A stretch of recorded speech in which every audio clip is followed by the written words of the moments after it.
It is 8:45 or so in British time, which is what, 1:45 in Canadian time. So somewhere in between British Columbia and Britain is my brain.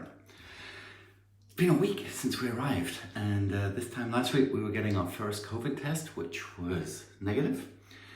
Yesterday we went for our second COVID test on day 7, which we got back last night, which was negative, which is fantastic. So that's 3 tests in a row, including the ones that we left in Vancouver with. So all being well, if we socially distance continually this week, we're good. Isn't that fantastic? Very, very grateful for that. And yeah, what that means is we're allowed to leave this cottage. We stayed here pretty much for a whole week without leaving the threshold.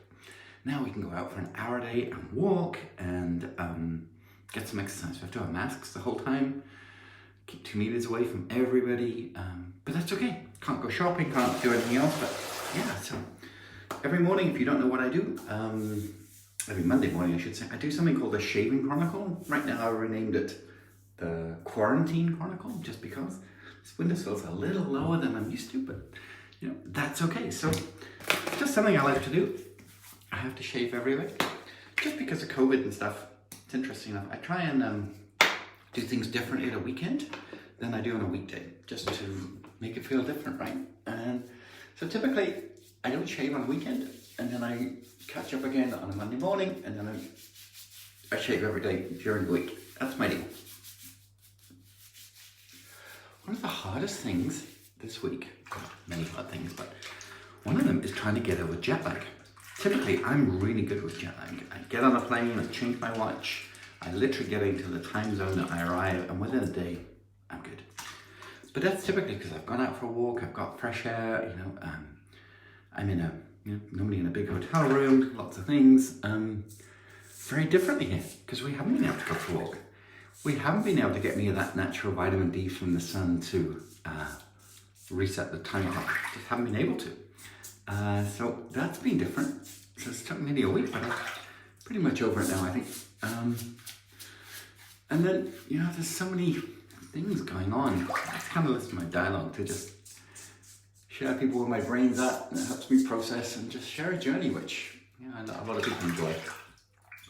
So life's about managing expectations and allowing for stuff to go wrong and stuff. And I know why we're here.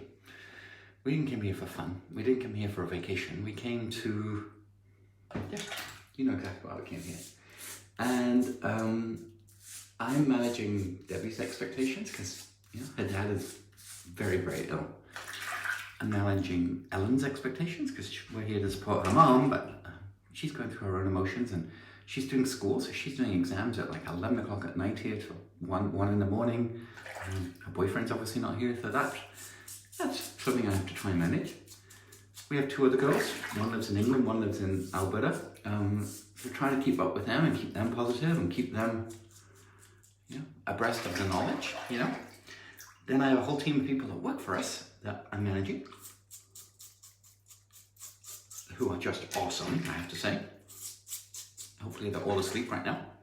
Well, actually not, because some of our teams are based in Europe and some are in Australia. We literally went out and found the very best people we could to do what we need to do. And it didn't necessarily mean that we couldn't find them in Canada, but the ones we found are in Europe, in Australia, in the UK, funny enough, and in Canada. So that's how we do.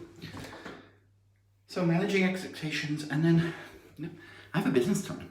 And when I got here, I kind of got in panic mode because I'm not in my normal surroundings. And whenever I get in panic mode, I get on the phone and do deals. And did several deals last week, which was great. Deals that needed to be closed. And now it's like, on top of all the work we had, I'm doing more, which is okay. But we have this fear of lack, and we have this fear of fear almost. And one of the things I never want to be in the place of is a fear of lack in terms of not having any money. It's happened to me several times in my life, and I do not want to be there again.